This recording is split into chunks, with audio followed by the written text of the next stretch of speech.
Thank you very much, and greetings to you, and greetings to Honorable Deputy Minister Bouters, the DIRCO officials, and my fellow South Africans. Thank you for the opportunity that we have to speak to these presentations. They're quite extensive, and they speak to a lot of the issues that we've been raising in the committee over the last year and a bit. And I actually want to also just acknowledge that, where we must give credit where credit is due. And the African Renaissance Fund has been doing well in terms of achieving a clean audit and maintaining stringent compliance and financial and fiscal discipline, which I think the department as a whole can learn from, especially in terms of, in view of the qualified reports that they've received this year. The ARF has demonstrated that when systems are outcomes-based rather than personality-driven, or with transparency and accountability and efficiency, it will naturally lead to success, Mr. Chair. The fact that the Cuba loan repayment of 14.48 million was received on time, and the fund continues to hold a positive balance in the privately owned South African Reserve Bank, reflects a well-governed instrument that others within DIRCO can definitely learn from. That said, Mr. Chair, the contrast between the ARF's results-driven discipline and the department's activity-based reporting is glaring still right now, even in this session that we've just had. According to the department's own data, 100% of its 23 quarterly targets were achieved. Yet when one looks deeper, these are largely outputs, not outcomes, measured in meetings held, structured bilateral mechanisms, convened, and high-level visits undertaken. South Africa cannot afford to celebrate activity as achievement, because this is just running in place in terms of where we are going and in terms of economic diplomacy in DIRCO. The DIRCO spent 2.029 billion, or 29% of its 709 billion budget by end of June 2025, higher than the straight line projection of 25%.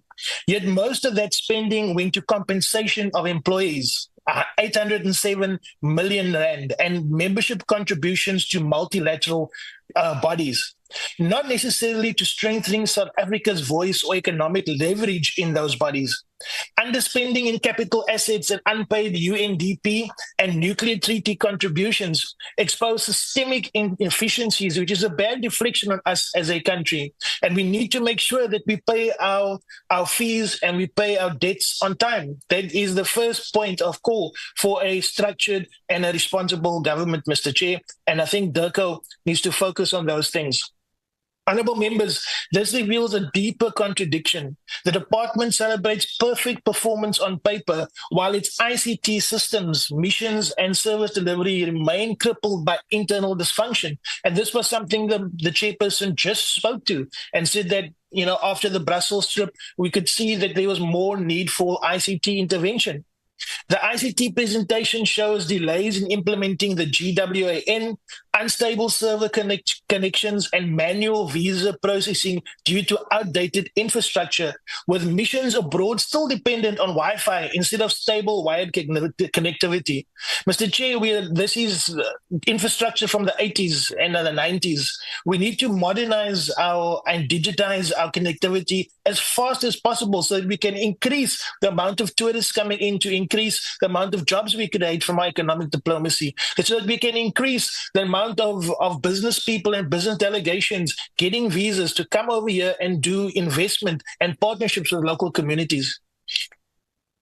Mr. Chair, in essence, DIRCO appears to be reporting progress in diplomatic rhetoric while falling behind in digital readiness, operational capability, and strategic delivery. When we were at the OR Tambo head office a few weeks ago, we were again seen and reminded of how even more than R1 billion has been spent on IT and on hardware and software, and the hardware has been sitting in boxes for 2 years, with the licenses costing millions expiring without ever being used. So, Mr. Chair, these are things that we have control over. These are things that DIRCO's leadership has control over. This is things that the GNU has control over, and it needs to be addressed with a sense of urgency. Not just the usual, we'll deal with it when we get with it in the last 30 years we've seen. So DIRCO can't promise change if there's no budget increases and allocation. And DIRCO does not live in a vacuum. Its failings are directly attributed to the GNU or the government of national unity. And the Democratic Alliance and the ANC-led capitalist state must take responsibility for what is now a plan that is completely supporting elitist activities in our foreign policy, in our foreign missions, in events, etc.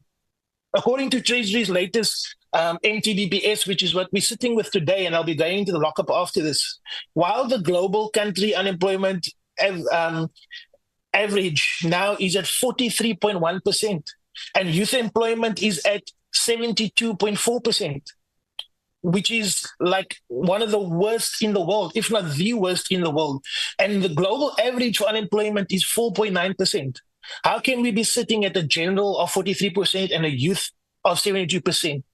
DIRCO needs to look at economic diplomacy. The G20 needs to look at how it is going to be using our involvement and our payments for all these functions of the G20, one conference or the other. What has it done in terms of translating to jobs, translating into youth being able to get jobs? That's 72% of young people that don't know where they're going to eat, don't know where they're going to sleep, don't know how they're going to raise a family, don't know how they're going to get married.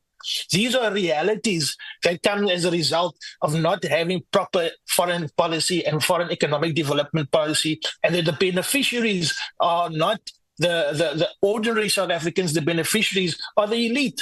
When you go to these places and you go to these missions, you only see the same corporate businesses that benefited under apartheid, Mr. Chair. And again, we need to deal with that. We can't fulfill the mandate of DIRCO and ARF if we cannot kickstart the economic growth that remains at 1%. And for the past 10 years, with GDP growth now projected at 1.5% until 2036. Under these conditions, international relations must translate into economic diplomacy, and that economic diplomacy must be translated into trade. Trade shows jobs, township economic development for all African, indigenous, and Aboriginal people, and all South Africans in general. We need to translate land justice before we actually do foreign direct investment. Just getting people to invest without actually dealing with the legacy of apartheid is a challenge, Mr. Chair. And I think that we need to take more responsibility of that. And when we look at DIRCO's first quarter performance, it shows 40 economic diplomacy activities, but fails to quantify the investment impact. There's no job creation data, no foreign direct inflow figures, and no measurable beneficiation outcomes for the majority of the poor and unemployed masses, Mr. Chair. These are the metrics that we need to be measuring as DIRCO. These are the measures of success, not just events and that we have attended and activities we've done. So Africa's G20 presidency has been allocated 191.5 million this year. This has just become another expensive talk shop as far as I'm concerned.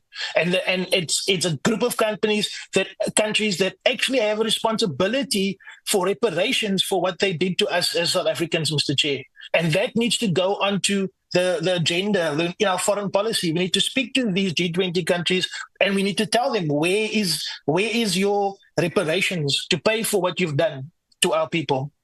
So, Mr. Chair, I think from our perspective, we must have a foreign policy that institutionalizes performance metrics for economic diplomacy, linking each mission's budget to quantifiable trade and investment outcomes. We need to fix the IT issues and digitize all DIRCO systems, from visa processing to consular services, integrating them with Home Affairs and trade for real-time analytics. We must do away with these silos of departments working on their own antiquated systems, handwritten systems. This is all a breeding ground for corruption and a breeding ground for inactivity and a breeding ground for the results that we right now have, where only a few benefit from what is our foreign policy.